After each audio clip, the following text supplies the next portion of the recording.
नमस्कार। आज मैं आपके लिए प्रस्तुत कर रहा हूँ प्रेमचंद की प्रसिद्ध कहानी नमक का दारोगा। हिंदी कहानी में प्रेमचंद का अद्वितीय स्थान है। प्रेमचंद की कहानियाँ जन सामान्य और अपने आसपास के जीवन और परिवेश से जुड़ी हुई हैं। उनकी कहानियों में मानवीय जीवन और चरित्र के विविध पक्षों का उद्घाटन हुआ है।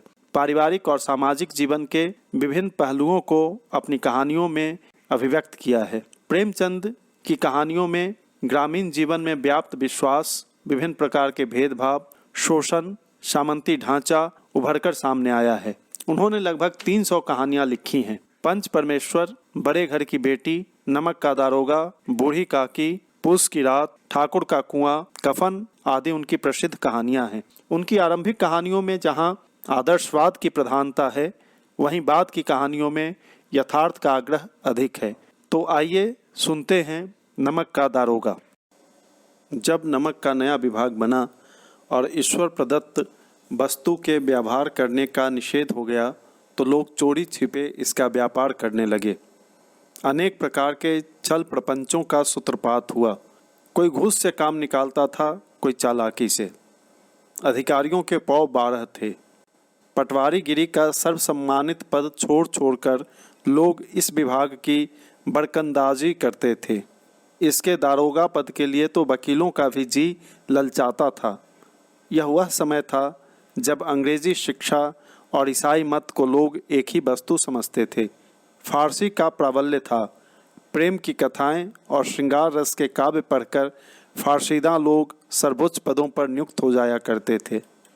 मुंशी बंसीधर भी जुलेखा की विरह कथा समाप्त करके सीरी और फरहाद के प्रेम वृत्तांत को नल और नील की लड़ाई और अमेरिका के आविष्कार से अधिक महत्व की बातें समझते हुए रोजगार की खोज में निकले। उनके पिता एक अनुभवी पुरुष थे। समझाने लगे, बेटा घर की दुर्दशा देख रहे हो, ऋण के बोझ से दबे हुए हैं। लड़कियां हैं, वे घास फूस की तरह बढ़ती चली जाती हैं। मैं कगारे पर का वृक्ष हो रहा हूँ, न मालूम कब गिर पड़ूं। अब तुम ही घर के मालिक मुख्तार हो। नौकरी में ओहदे की ओर ध्यान मत देना, यह तो पीर का मजार है। निगाह चढ़ावे और चादर पर रखनी चाहिए। ऐसा काम ढूंढना जहाँ कुछ ऊपरी आय हो। मासिक वेतन तो पूर्णमासी का चांद है, जो एक दिन दिखाई देता है और घटते घटते लुप्त हो जाता है। ऊपरी आय बहता हुआ स्रोत है, जिससे सदैव प्यास बुझती है। वेतन मनुष्य देता है, इसी से उसमें वृद्धि नहीं होती। ऊपरी आमदनी ईश्वर देता है, इसी से उसकी बरकत होती है। तुम स्वयं विद्वान हो, तुम्हें क्या समझाऊं। इस विषय में विवेक की बड़ी आवश्यकता है। मनुष्य को देखो, उसकी आवश्यकता को देखो और अवसर को देखो। उसके उपरांत जो उचित समझो करो। गरज वाले आदमी के साथ कठोरता करने में लाभ ही लाभ है, लेकिन बेगरज को दांव पर पाना जरा कठिन है। इन बातों को निगाह में बांध लो, यह मेरी जन्म भर की कमाई है। इस उपदेश के बाद पिताजी ने आशीर्वाद दिया। वंशीधर आज्ञाकारी पुत्र थे। ये बातें ध्यान से सुनी और तब घर से चल खड़े हुए। इस विस्तृत संसार में उनके लिए धैर्य अपना मित्र, बुद्धि अपनी पथ प्रदर्शक और आत्मावलंबन ही अपना सहायक था। लेकिन अच्छे सकून से चले थे। जाते ही जाते नमक विभाग के दारोगा पद पर प्रतिष्ठित हो गए। वेतन अच्छा और ऊपरी आय का तो ठिकाना ही न था। वृद्ध मुंशी जी को सुख संवाद मिला तो फूले न समाये। महाजन कुछ नरम पड़े। कलवार की आशालता लहलहाई। पड़ोसियों के हृदय में शूल उठने लगे। जाड़े के दिन थे और रात का समय। नमक के सिपाही चौकीदार नशे में मस्त थे। मुंशी बंसीधर को यहाँ आए अभी 6 महीनों से अधिक न हुए थे, लेकिन इस थोड़े से समय में ही उन्होंने अपनी कार्यकुशलता और उत्तम आचार से अफसरों को मोहित कर लिया था। अफसर लोग उन पर बहुत विश्वास करने लगे। नमक के दफ्तर से 1 मील पूर्व की ओर जमुना बहती थी। उस पर नावों का एक पुल बना हुआ था। दारोगा जी किवाड़ बंद किए मीठी नींद सो रहे थे। अचानक आंख खुली तो नदी के प्रवाह की जगह गाड़ियों की गड़गड़ाहट तथा मल्लाहों का कोलाहल सुनाई दिया। उठ बैठे। इतनी रात गए, गाड़ियां क्यों नदी के पार जाती हैं? अवश्य कुछ न कुछ गोलमाल है। तर्क ने भ्रम को पुष्ट किया। वर्दी पहनी, तमंचा जेब में रखा और बात की बात में घोड़ा बढ़ाए हुए पुल पर आ पहुंचे। गाड़ियों की एक लंबी कतार पुल के पार जाती देखी। डांट कर पूछा, किसकी गाड़ियां हैं? थोड़ी देर तक सन्नाटा रहा। आदमियों में कुछ कानाफूसी हुई। तब आगे वाले ने कहा, पंडित अलोपीदीन की। कौन पंडित अलोपीदीन? दातागंज के। मुंशी बंशीधर चौंके। पंडित अलोपीदीन इस इलाके के सबसे प्रतिष्ठित जमींदार थे। लाखों रुपए का लेन देन करते थे। इधर छोटे से बड़े कौन ऐसे थे जो उनके ऋणी न हों। व्यापार बड़ा लंबा चौड़ा था। बड़े चलते पुर्जे आदमी थे। अंग्रेज अफसर उनके इलाके में शिकार खेलने आते और उनके मेहमान होते। 12 मास सदाव्रत चलता था। मुंशी जी ने पूछा, गाड़ियाँ कहाँ जाएंगी? उत्तर मिला, कानपुर। लेकिन इस प्रश्न पर कि इनमें क्या है, सन्नाटा छा गया। दारोगा साहब का संदेह और भी बढ़ा। कुछ देर तक उत्तर की बाट देखकर वह जोर से बोले, क्या तुम सब गूंगे हो गए हो? हम पूछते हैं इनमें क्या लदा है। जब इस बार भी कोई उत्तर न मिला तो उन्होंने घोड़े को एक गाड़ी से मिलाकर बोरे को टटोला। भ्रम दूर हो गया। यह नमक के ढेले थे। पंडित अलोपीदीन अपने सजीले रथ पर सवार कुछ सोते कुछ जागते चले आते थे। अचानक कई गाड़ीवानों ने घबराए हुए आकर जगाया और बोले, महाराज, दारोगा ने गाड़ियां रोक दी हैं और घाट पर खड़े आपको बुलाते हैं। पंडित अलोपीदीन का लक्ष्मी जी पर अखंड विश्वास था। वह कहा करते थे कि संसार का तो कहना ही क्या, स्वर्ग में भी लक्ष्मी का ही राज्य है। उनका यह कहना यथार्थ ही था। न्याय और नीति सब लक्ष्मी के ही खिलौने हैं। इन्हें वह जैसे चाहती हैं नचाती हैं। लेटे ही लेटे गर्व से बोले, चलो हम आते हैं। यह कहकर पंडित जी ने बड़ी निश्चिंतता से पान के वीड़े लगाकर खाए। फिर लिहाफ ओढ़े हुए दारोगा के पास आकर बोले, बाबूजी आशीर्वाद। कहिए, हमसे ऐसा कौन सा अपराध हुआ कि गाड़ियां रोक दी गईं? हम ब्राह्मणों पर तो आपकी कृपा दृष्टि रहनी चाहिए। बंशीधर रुखाई से बोले, सरकारी हुक्म। पंडित अलोपीदीन ने हंसकर कहा, हम सरकारी हुक्म को नहीं जानते और न सरकार को। हमारे सरकार तो आप ही हैं। हमारा और आपका तो घर का मामला है। हम कभी आपसे बाहर हो सकते हैं? आपने व्यर्थ का कष्ट उठाया। यह हो नहीं सकता कि इधर से जाएं और इस घाट के देवता को भेंट न चढ़ावें। मैं तो आपकी सेवा में स्वयं ही आ रहा था। बंशीधर पर ऐश्वर्य की मोहिनी बंसी का कुछ प्रभाव न पड़ा। ईमानदारी की नई उमंग थी। कड़क कर बोले, हम उन नमक हरामों में नहीं हैं जो कौड़ियों पर अपना ईमान बेचते फिरते हैं। आप इस समय हिरासत में हैं। आपका कायदे के अनुसार चालान होगा। बस मुझे अधिक बातों की फुर्सत नहीं है। जमादार बदलू सिंह, तुम इन्हें हिरासत में ले चलो। मैं हुक्म देता हूँ। पंडित अलोपीदीन स्तंभित हो गए। गाड़ीवानों में हलचल मच गई। पंडित जी के जीवन में कदाचित यह पहला ही अवसर था कि पंडित जी को ऐसी कठोर बातें सुननी पड़ी। बदलू सिंह आगे बढ़ा, किंतु रौब के मारे यह साहस न हुआ कि उनका हाथ पकड़ सके। पंडित जी ने धर्म को धन का ऐसा निरादर करते कभी न देखा था। विचार किया कि यह भी उद्दंड लड़का है, माया मोह के जाल में अभी नहीं पड़ा, अल्हड़ है, झिझकता है। बहुत दीन भाव से बोले, बाबू साहब ऐसा न कीजिए, हम मिट जाएंगे, इज्जत धूल में मिल जाएगी। हमारा अपमान करने से आपके हाथ क्या आएगा? हम किसी तरह आपसे बाहर थोड़े ही हैं।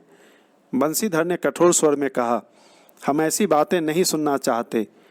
अलोपीदीन ने जिस सहारे को चट्टान समझ रखा था वह पैरों के नीचे खिसकता हुआ मालूम हुआ।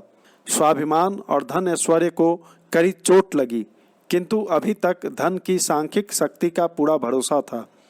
अपने मुख्तार से बोले, लाला जी 1000 के नोट बाबू साहब की भेंट करो। आप इस समय भूखे सिंह हो रहे हैं। बंशीधर ने गर्म होकर कहा, 1000 नहीं, 1 लाख भी मुझे सच्चे मार्ग से नहीं हटा सकते। धर्म की इस बुद्धिहीन दृढ़ता और देव दुर्लभ त्याग पर मन बहुत झुंझलाया। अब दोनों शक्तियों में संग्राम होने लगा। धन ने उछल उछल कर आक्रमण करने शुरू किए। 1 से 5, 5 से 10, 10 से 15 और 15 से 20 हजार तक नौबत पहुंची। किंतु धर्म अलौकिक वीरता के साथ इस बहुसंख्यक सेना के सम्मुख अकेला पर्वत की भांति अटल अविचलित खड़ा था। अलोपीदिन निराश होकर बोले, अब इससे अधिक मेरा साहस नहीं, आगे आपको अधिकार है। बंशीधर ने अपने जमादार को ललकारा। बदलू सिंह मन में दारोगा जी को गालियां देता हुआ पंडित अलोपीदिन की ओर बढ़ा। पंडित जी घबराकर 2-3 कदम पीछे हट गए। अत्यंत दीनता से बोले, बाबू साहब, ईश्वर के लिए मुझ पर दया कीजिए। मैं 25,000 पर निपटारा करने को तैयार हूँ। असंभव बात है। 30,000 पर किसी तरह भी संभव नहीं। क्या 40,000 पर भी नहीं? 40,000 नहीं, 40 लाख पर भी असंभव है। बदलू सिंह, इस आदमी को हिरासत में ले लो। अब मैं एक शब्द भी नहीं सुनना चाहता। धर्म ने धन को पैरों तले कुचल डाला। अलोपीदिन ने एक हृष्ट पुष्ट मनुष्य को हथकड़ियां लिए हुए अपनी तरफ आते देखा। चारों ओर निराश और कातर दृष्टि से देखने लगे। इसके बाद मूर्छित होकर गिर पड़े। दुनिया सोती थी पर दुनिया की जीभ जागती थी। सवेरे देखिए तो बालक वृद्ध सबके मुंह से यही बात सुनाई देती थी। जिसे देखिए वही पंडित जी के इस व्यवहार पर टीका टिप्पणी कर रहा था। निंदा की बौछारें हो रही थी। मानो संसार से अब पापी का पाप कट गया। पानी को दूध के नाम से बेचने वाला ग्वाला, कल्पित रोजनामचे भरने वाला अधिकारी वर्ग, रेल में बिना टिकट सफ़र करने वाले बाबू लोग, जाली दस्तावेज बनाने वाले सेठ और साहूकार, यह सब के सब देवताओं की भांति गर्दनें चला रहे थे। जब दूसरे दिन पंडित अलोपीदिन अभियुक्त होकर कांस्टेबलों के साथ हाथों में हथकड़ियाँ, हृदय में ग्लानि और क्षोभ भरे लज्जा से गर्दन झुकाए अदालत की तरफ चले तो सारे शहर में हलचल मच गई। मेलों में कदाचित आंखें इतनी व्यग्र न होती होंगी। भीड़ के मारे छत और दीवार में कोई भेद न रहा। किंतु अदालत में पहुंचने की देर थी। पंडित अलोपीदिन इस अगाध वन के सिंह थे। अधिकारी वर्ग उनके भक्त, अमले उनके सेवक, वकील मुख्तार उनके आज्ञापालक और अर्दली चपरासी तथा चौकीदार तो उनके बिना मोल के गुलाम थे। उन्हें देखते ही लोग चारों तरफ से दौड़े। सभी लोग विस्मित हो रहे थे। इसलिए नहीं कि अलोपीदिन ने यह कर्म किया, बल्कि इसलिए कि वह कानून के पंजे में कैसे आए। ऐसा मनुष्य जिसके पास असाध्य साधन करने वाला धन और अनन्य बाचलता हो, वह क्यों कानून के पंजे में आए? प्रत्येक मनुष्य उनसे सहानुभूति प्रकट करता था। बड़ी तत्परता से इस आक्रमण को रोकने के निमित्त वकीलों की एक सेना तैयार की गई। न्याय के मैदान में धर्म और धन में युद्ध ठन गया। बंशीधर चुपचाप खड़े थे। उनके पास सत्य के सिवा न कोई बल था, न स्पष्ट भाषण के अतिरिक्त कोई शस्त्र। गवाह थे किंतु लोभ से डामाडोल। यहाँ तक कि मुंशी जी को न्याय भी अपनी ओर कुछ खींचा हुआ दिख पड़ता था। वह न्याय का दरबार था, परंतु उसके कर्मचारियों पर पक्षपात का नशा छाया हुआ था। किंतु पक्षपात और न्याय का क्या मेल? जहाँ पक्षपात हो वहाँ न्याय की कल्पना नहीं की जा सकती। मुकदमा शीघ्र ही समाप्त हो गया।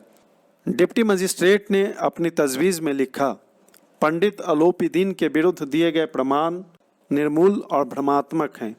वह एक बड़े भारी आदमी हैं। यह बात कल्पना के बाहर है कि उन्होंने थोड़े लाभ के लिए ऐसा दुस्साहस किया हो। यद्यपि नमक के दारोगा मुंशी बंशीधर का अधिक दोष नहीं है, लेकिन यह बड़े खेद की बात है कि उनकी उद्दंडता और विचारहीनता के कारण एक भले मानुष को कष्ट झेलना पड़ा। हम प्रसन्न हैं कि वह अपने काम में सजग और सचेत रहता है, किंतु नमक से मुकदमे की बढ़ी हुई नमक हलाली ने उसके विवेक और बुद्धि को भ्रष्ट कर दिया। भविष्य में उसे होशियार रहना चाहिए। वकीलों ने यह फैसला सुना और उछल पड़े। पंडित अलोपीदिन मुस्कुराते हुए बाहर निकले। स्वजन बांधवों ने रुपए की लूट की। उदारता का सागर उमड़ पड़ा। उसकी लहरों ने अदालत की नींव तक हिला दी। जब बंशीधर बाहर निकले तो चारों ओर से उनके ऊपर व्यंग्यवाणों की वर्षा होने लगी। चपरासियों ने झुक झुक कर सलाम किए, किंतु इस समय एक एक कटुवाक्य, एक एक संकेत उनकी गर्वाग्नि को प्रज्वलित कर रहा था। कदाचित इस मुकदमे में सफल होकर वह इस तरह अकड़ते हुए न चलते। आज उन्हें संसार का एक खेदजनक विचित्र अनुभव हुआ। न्याय और विद्वता, लंबी चौड़ी उपाधियाँ, बड़ी बड़ी दाढ़ियाँ और ढीले चोंगे एक भी सच्चे आदर के पात्र नहीं हैं। वंशीधर ने धन से बैर मोल लिया था। उसका मूल्य चुकाना अनिवार्य था। कठिनता से 1 सप्ताह बीता होगा कि मुअत्तली का परवाना आ पहुंचा। कार्यपरायणता का दंड मिला। बेचारे भग्न हृदय शोक और खेद से व्यथित घर को चले। बूढ़े मुंशी जी तो पहले ही से कुड़बुड़ा रहे थे कि चलते चलते इस लड़के को समझाया था, लेकिन इसने एक न सुनी। सब मनमानी करता है। हम तो कलवार और कसाई के तगादे सहें, बुढ़ापे में भगत बनकर बैठें और वहाँ बस वही सूखी तनख्वाह। हमने भी तो नौकरी की है और कोई ओहदेदार नहीं थे, लेकिन काम किया, दिल खोल कर किया। और आप ईमानदार बनने चले हैं। घर में चाहे अंधेरा हो, मस्जिद में अवश्य दिया जलाएंगे। खेद ऐसी समझ पर। पढ़ना लिखना सब अकारथ गया। इसके थोड़े ही दिनों बाद जब मुंशी बंसीधर इस दुरावस्था में घर पहुँचे और बूढ़े पिताजी ने समाचार सुना तो सिर पीट लिया। बोले, जी चाहता है कि तुम्हारा और अपना सिर फोड़ लूं। बहुत देर तक पछता पछता कर हाथ मलते रहे। क्रोध में कुछ कठोर बातें भी कहीं, और यदि बंसीधर वहां से टल न जाते तो अवश्य ही यह क्रोध विकट रूप धारण करता। वृद्धा माता को भी दुख हुआ। जगन्नाथ और रामेश्वर की यात्रा की कामनाएं मिट्टी में मिल गईं। पत्नी ने तो कई दिन तक सीधे मुंह से बात भी नहीं की। इस प्रकार 1 सप्ताह बीत गया। सांध्य का समय था। बूढ़े मुंशी जी बैठे राम नाम की माला जप रहे थे। इसी समय उनके द्वार पर सजा हुआ रथ आकर रुका। हरे और गुलाबी पर्दे, पछाहिएं, बैलों की जोड़ी, उनकी गर्दनों में नीले धागे, सिंगें पीतल से जरी हुई, कई नौकर लाठियां कंधों पर रखे साथ थे। मुंशी जी आगवानी को दौड़े। देखा तो पंडित अलोपीदीन हैं। झुककर दंडवत की और लल्लो चप्पो की बातें करने लगे। हमारा भाग्य उदय हुआ जो आपके चरण इस द्वार पर आए। आप हमारे पूज्य देवता हैं। आपको कौन सा मुंह दिखावें। मुंह में तो कालिख लगी हुई है, किंतु क्या करें, लड़का अभागा कपूत है, नहीं तो आपसे क्यों मुंह छिपाना पड़ता। ईश्वर निसंतान चाहे रखे, पर ऐसी संतान न दे। अलोपीदीन ने कहा, नहीं भाई साहब, ऐसा न कहिए। मुंशी जी ने चकित होकर कहा, ऐसी संतान को और क्या कहूँ। अलोपीदीन ने वात्सल्यपूर्ण स्वर में कहा, कुल तिलक और पुरुषों की कीर्ति उज्जवल करने वाले संसार में ऐसे कितने धर्मपरायण मनुष्य हैं जो धर्म पर अपना सब कुछ अर्पण कर सकें। पंडित अलोपीदीन ने बंसीधर से कहा, दारोगा जी, इसे खुशामद न समझिए। खुशामद करने के लिए मुझे इतना कष्ट उठाने की जरूरत न थी। उस रात को आपने अपने अधिकार बल से अपनी हिरासत में लिया था, किंतु आज मैं स्वेच्छा से आपकी हिरासत में आया हूँ। मैंने हजारों रईस और अमीर देखे, हजारों उच्च पदाधिकारियों से काम पड़ा, किंतु मुझे परास्त किया तो आपने। मैंने सबको अपना और अपने धन का गुलाम बनाकर छोड़ दिया। मुझे आज्ञा दीजिए कि आपसे कुछ विनय करूं। बंसीधर ने अलोपीदीन को आते देखा तो उठकर सत्कार किया, किंतु स्वाभिमान सहित। समझ गए कि यह महाशय मुझे लज्जित करने और जलाने आए हैं। क्षमा प्रार्थना की चेष्टा नहीं की, वरन उन्हें अपने पिता की यह ठकुर सुहाती की बात असह्य सी प्रतीत हुई। पर पंडित जी की बातें सुनी तो मन की मैल मिट गई। पंडित जी की ओर उड़ती हुई दृष्टि से देखा, सद्भाव झलक रहा था। गर्भ ने अब लज्जा के सामने सिर झुका दिया। शर्माते हुए बोले, यह आपकी उदारता है जो ऐसा कहते हैं। मुझसे जो कुछ अविनय हुई है उसे क्षमा कीजिए। मैं धर्म की बेड़ी में जकड़ा हुआ था, नहीं तो वैसे मैं आपका दास हूँ। जो आज्ञा होगी वह मेरे सिर माथे पर। अलोपीदीन ने विनीत भाव से कहा, नदी तट पर आपने मेरी प्रार्थना नहीं स्वीकार की थी, किंतु आज स्वीकार करनी पड़ेगी। बंशीधर बोले, मैं किस योग्य हूँ, किंतु जो कुछ सेवा मुझसे हो सकती है उसमें त्रुटि न होगी। अलोपीदीन ने एक स्टाम्प लगा हुआ पत्र निकाला और उसे बंशीधर के सामने रखकर बोले, इस पद को स्वीकार कीजिए और अपने हस्ताक्षर कर दीजिए। मैं ब्राह्मण हूँ, जब तक यह सवाल पूरा न कीजिएगा द्वार से न हटूंगा। मुंशी बंशीधर ने उस कागज़ को पढ़ा तो कृतज्ञता से आंखों में आंसू भर आए। पंडित अलोपीदीन ने उनको अपनी सारी जायदाद का स्थायी मैनेजर नियत किया था। 6,000 वार्षिक वेतन के अतिरिक्त रोजाना खर्च अलग, सवारी के लिए घोड़ा, रहने को बंगला, नौकर चाकर मुफ्त।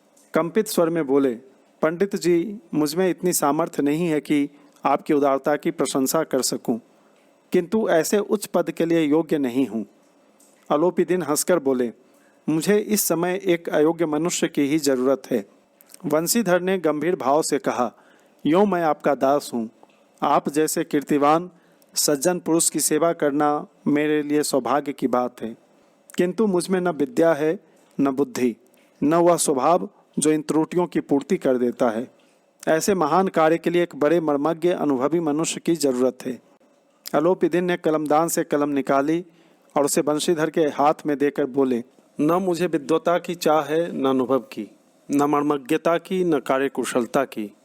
इन गुणों के महत्व को खूब पा चुका हूँ। अब सौभाग्य और सुअवसर ने मुझे वह मोती दे दिया जिसके सामने योग्यता और विद्वता की चमक फीकी पड़ जाती है।